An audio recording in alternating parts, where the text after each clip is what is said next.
부탁합니다. Lost Generation. 여호수아서 23장 1절에서 16절의 말씀입니다.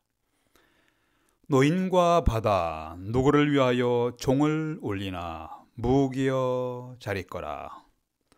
노벨 문학상을 받은 어네스트 해밍웨이의 작품인 것을 잘 알고 계실 겁니다. 어네스트 해밍웨이의 할아버지 할머니는 신실한 복음주의 그리스도인이었습니다. 아버지 쪽의 할머니 할아버지는 시카고 근교에 위치한 기독교 계통의 유명한 위튼 대학을 졸업하고 D.L. 무디 목사님과 가까운 친구 사이였습니다. 해밍웨이의 삼촌은 중국에 선교사로 파송되기도 했습니다. 해밍웨이는 복음적인 가정 환경에서 성장했지만 기독교 신앙을 떠나서 잃어버린 세대의 상징, Lost Generation의 상징이 되었습니다. 나는 배터리가 나가버린 라디오처럼 외롭고 공허한 인생 속에 있다고 말하기도 했고, 뭐든 생각할 줄 아는 사람은 무신론자이다 라고 주장하기도 했습니다. 무질서한 사생활을 살다가 결국 그는 스스로 자신의 목숨을 끊는 자살로 생애를 마무리했습니다. 부모 세대는 신실한 신앙이지만 자식들은 예수 그리스도를 거역하며 하나님께 대한 신앙을 멸시하는 세대들로 변질되는 경우를 보게 됩니다. 이것은 현대의 현상만이 아니라 과거에도 그러한 경우들이 있었습니다. 하나님을 거역하고 떠난 인생의 종말은 허무한 인생이며 파멸입니다. 하나님께 대한 신앙에서 떠나가지 않도록 하기 위해서 우리는 현재 무엇을 할 수 있는가, 무엇을 하시겠습니까? 이것이 오늘 메시지의 초점입니다. 첫 번째, 하나님의 감동하심을 받아 기록된 성경 말씀을 늘 가까이 하십시오. 하나님을 따라가지 않기 위해서 하나님의 감동하심을 받아, 하나님의 감동하심을 받은 사람들이 기록한 성경 말씀을 늘 가까이 하십시오. 6절 보겠습니다. 그러므로 너희는 크게 힘써 모세의 율법책에 기록된 것을 다 지켜 행하라. 그것을 떠나 우러나 좌로나 치우치지 말라. 6절의 말씀이죠. 여기서 나이 많아 늙게 된 여호수아는 이스라엘 백성들에게 모세의 율법책을 떠나지 말라고 간곡하게 당부하고 있습니다. 이것은 여호수아가 모세의 지도자 바튼을 이어받을 때 하나님이 주신 메시지와 매우 유사합니다. 1장 7절에서 하나님께서 여호수아에게 이렇게 말씀했습니다. 오직 강하고 극히 담대하여 나의 종 모세가 네게 여호수아 네게 명령한 그 율법을 다 지켜 행하고 우로나 좌로나 치우치지 말라. 이 말씀들에서 모세가 네게 명령한 율법을 강조하셨습니다. 여호수아와 이스라엘 백성들이 하나님을 떠나 방황하며 영적으로 도덕적으로 타락하지 않도록 인도해 주는 것이, 보호해 주는 것이, 인도해 주시는 것이 모세의 율법이었습니다. 하나님께서 모세를 통해서 주신 말씀을 떠나지 말고 가까이 하며 읽고 묵상하며 순종하여 우로나 좌로나 치우치지 말라는 메시지입니다. 오늘날 우리에게는 하나님의 사람들이 성령의 감동을 받아 기록한 신구약 성경 말씀이 있습니다. 나와 성경과의 거리는 나와 하나님과의 거리를 반영합니다. 내가 성경을 멀리하면 나와 하나님과의 거리도 멀어지게 됩니다. 내가 성경 말씀을 늘 가까이 하며 그 말씀을 듣고 읽고 그 의미를 생각하며 살아가면 나는 하나님과 가까이 동행하게 됩니다. 하나님과 가까이 동행하면 하나님을 깊이 있게 알아가며 하나님의 지혜를 배우고 우리가 가야 할 길을 하나님에 의해서 안내받게 됩니다. 8절 보세요. 오직 너희 하나님 여호와께 가까이 하기를, 하나님께 가까이 하기를 오늘까지 행한 것 같이 하라. 오늘날 여러분은 하나님을 가까이 하며 하나님과 동행하기 위해서 무엇을 행하고 계십니까?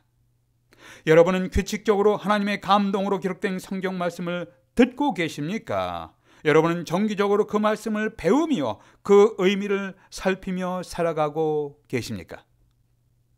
성경 말씀을 배우고 가까이 하는 자들에게 하나님께서는 그 성경의 의미를 깨닫게 하시고 지혜를 배우게 하시고 좌로나 우로나 치우침이 없는 걸음으로 인생을 걸어가게 하십니다. 때로는 실수할 때도 있습니다. 넘어져서 허우적거릴 때도 있지만 그냥 주저앉아 좌절하지 아니하고 하나님을 바라보며 다시 일어나 걷도록 힘을 주십니다. 이 세상은 매일 근심과 염려할 것들로 가득 차 있습니다. 아침에 뉴스를 들어보십시오. 신문을 보십시오. 이 세상은, 여러분과 제가 살아가는 세상은 매일 근심할 것들과 염려할 것들로 가득 차 있습니다. 이러한 세상에서 여러분은 혼자의 생각대로 결정하고 혼자 선택하며 살아가시겠습니까? 아니면 우리의 과거와 현재와 미래를 아시는 하나님의 인도함을 받으며 하나님의 지혜를 배우며 걸어가시겠습니까? 일반적으로 사람들이 처음부터 하나님을 갑자기 떠나는 것이 아닙니다. 서서히 떠나갑니다. 서서히 하나님으로부터 멀어지게 됩니다. 성경 말씀을 서서히 멀리하고 그러다가 성경 말씀이 자신의 삶에 부담을 준다고 생각하면 이렇게 말합니다. 그 성경 말씀은 여러 가지로 해석할 수 있습니다. 이럴 수도 있고 저럴 수도 있는데 꼭 성경 말씀을 기준으로 삼아야 합니까? 그렇게 질문합니다. 요사이 만연되고 있는 종교의 다원주의 사상이 바로 이와 같습니다. 그들은 이렇게 주장합니다. 절대 진리는 없다. 각 사람의 생각이 각 사람에게 기준이 된다. 성경이 절대 진리라고 주장하면서 다른 사람에게 강요하지 마시오. 그러한 시대는 지나간 시대의 모습입니다. 이것은 현대 새로 나온 다원주의 사상이 아니라 과거에도 영적으로 어둡고 혼란했던 시기에 그런 주장을 하는 사람들이 있었습니다. 구약 성경에서 영적인 어둠과 혼란으로 대표되는 사사시대를 대표하는 문구가 있습니다. 사사기 마지막 장 21장 25절은 이렇게 기록되고 있습니다. 사람이 각기 자기의 소견에 옳은 대로 행하였더라. 당신의 주장도 옳고 나의 주장도 옳고 각자가 자기의 옳다고 생각하는 대로 행동합시다. 현대 다원주의 흐름 속에 살아가는 사람들의 모습입니다. 이렇게 해서 성경의 진리에서 서서히 멀어지고 서서히 하나님을 멀리하며 떠나게 됩니다. 그 결과는 영적인 어둠이며 혼란이며 도덕적 타락의 길을 걷게 됩니다. 여러분은 어떻게 살아가고 계십니까? 여러분의 자녀들과 친척들은 어떤 모습으로 살아가고 계십니까? 사도 바울은 이렇게 외쳤습니다. 야고보서 4장 8절에서 하나님을 가까이 하라. 그리하면 하나님께서 너희를 가까이 하시리라. 하나님을 가까이 하라. 그리하면 너희를 가까이 하시리라. 하나님의 감동으로 기록된 성경을 가까이 하는 자가 하나님과 가까이 동행하게 됩니다. 사도 바울은 골로새서 3장 16절에서 그리스도의 말씀이 너희 속에 풍성히 거하게 하여 모든 지혜로 피차 가르치며 권면하라. 주의 말씀이 너희 속에 풍성히 거하게 하라. 그래서 피차 서로 지혜로 가르치며 권면하게 하라고 말씀했습니다. 여러분은 하나님의 감동을 받은 사람들이 기록한 성경 말씀을 규칙적으로 가까이 하고 계십니까? 하나님께 대한 신앙을 떠나가지 않도록 하기 위해서 우리는 무엇을 해야 할까요? 첫 번째는 하나님의 감동하심을 받은 사람들이 기록된 성경 말씀을 늘 가까이 하십시오. 두 번째, 성경에 계시된 하나님의 경고를 무시하지 마십시오. 가볍게 여기지 마십시오. 16절 말씀 보세요. 만일 너희가 너희 하나님 여호와께서 너에게 명령하신 언약을 범하고 가서 다른 신을 섬겨 그들에게 절하면 우상 숭배하면 너 하나님의 진노가 너에게 미치리니 너에게 주신 아름다운 땅에서 너희가 속히 멸망하리라. 하나님은 우리를 축복하시는 분이십니다. 그러나 동시에 우리가 범죄했을 때 우리를 징계하십니다. 우리로 하여금 하나님께로 돌이키도록 때로는 의로운 징계와 심판을 하시기도 합니다. 우리가 하나님을 떠나가서 타락하고 범죄하면 우리의 인생에 비극적인 사건들이 발생할 수 있습니다. 이것은 개인적으로 또한 각 공동체나 국가적으로도 그러합니다. 하나님을 떠나서 타락하고 우상을 섬기는 범죄를 했던 이스라엘 국가에 비극적인 재앙이 임한 것을 성경의 역사를 통해서 분명하게 보실 수 있을 겁니다. 사사기서와 열왕기서에서 보면 하나님을 떠나고 우상을 섬기며 타락한 이스라엘 백성들이 경험한 혼란과 비극적인 사건들을 자세히 보실 수가 있습니다.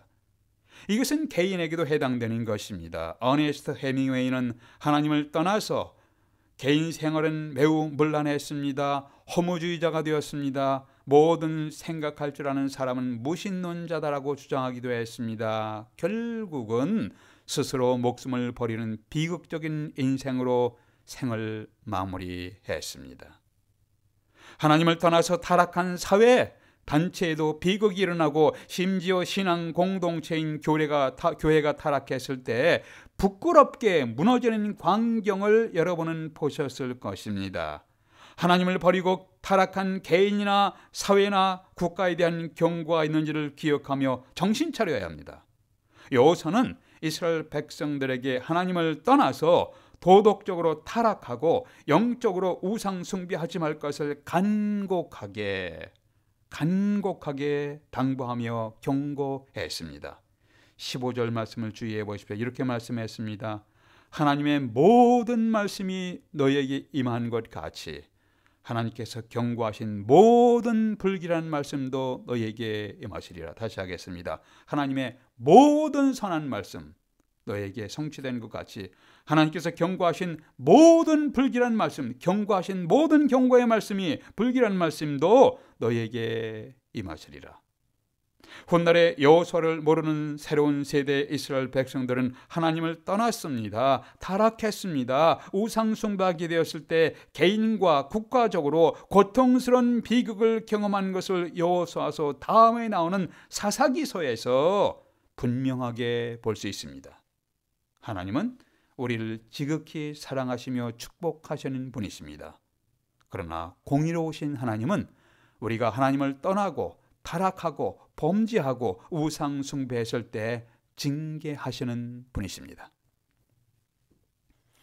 미국 동부의 유명한 사립대학들은 대부분이 복음적인 기독교 대학들로 출발했습니다. 최고의 사립 명문대학 하버드 대학은 잔 하버드라는 영국 출신 청교도 목사님께서 돌아가시기 전에 전체 재산과 장서를 기증한 것을 기념해서 그의 이름을 따서 대학 이름을 하버드로 개명했습니다. 원래 이 대학은 기독교 지도자 양성을 강조하는 대학이었습니다. 그런데 하버드 대학이 2021년 7월에 몇 달 전이죠. 2021년에 무신론자인 그렉 앱스타인을 교목으로 임명했습니다. 공개적으로 무신론자인 사람을 교목으로 임명할 정도로 하버드 대학은 영적으로 어둠에 쌓여 있게 됩니다. 기독교 지도자 교육을 위해서 세워진 대학이 이렇게까지 하나님을 멀리 떠나서 세속화될 수 있다는 현상을 통해서 우리는 충격을 받게 됩니다. 개인이나 신앙 공동체, 교회나 신앙인들을 교육하기에 세운 기독교 대학도 하나님을 멀리하면 타락하고 세속화되어 갑니다. 그 결과는 영적인 어둠 속에 혼란과 비극으로 이어지게 됩니다. 에덴 동산의 아름다운 가정이 어떻게 타락하게 되었습니까? 그것은 남편과 아내가 하나님의 말씀을 가볍게 여기고 하나님께 반항하는 데서부터 시작되었습니다. 오늘 우리 시대는 하나님의 감동으로 기록된 성경의 권위가 무너지고 있고 반항의 문화가 널리 퍼져 있습니다. 반항의 모습은 가정에서 나타나고 있습니다. 반항의 모습은 학교에서도 나타나고 있습니다. 반항의 모습은 길거리에서 나타나고 있습니다. 심지어 그리스도의 교회에서도 반항의 모습이 나타나고 있습니다. 성경을 멀리하고 반항하는 문화는 이 시대를 영적인 혼란과 어둠으로 몰아가고 있습니다. 내가 주님께 범죄하지 아니하려 하여 주의 말씀을 내 마음에 두었나이다. 시편 기록자의 고백입니다. 119편 11절이에요. 제가 주님께 범죄하지 아니하여 주의 말씀을 내 마음에 두었나이다. 인생의 타락은 하나님의 말씀을 떠난 데서부터 시작되고, 인생의 승리는 하나님의 말씀을 가까이하며 순종하는 데서부터 시작됩니다. 오늘도 하나님의 감동으로 기록된 성경 말씀을 가까이하며 그 성경 말씀이 증거하시는 하나님과 가까이 동행하시기를 주님의 이름으로 기원합니다. 기도하시겠습니다. 아버지 하나님, 저희들은 매우 세속화된 시대에 살아가고 있습니다. 공개적으로 하나님의 이름이 모독을 받고 있습니다. 공개적으로 예수 그리스도를 멸시하는 시대에 저희들이 살아가고 있습니다. 진리이신 하나님께 대한 신앙을 보존하고 전파하기 위해서 저희들에게 지혜를 주시옵소서, 힘을 주시옵소서, 용기를 주시옵소서.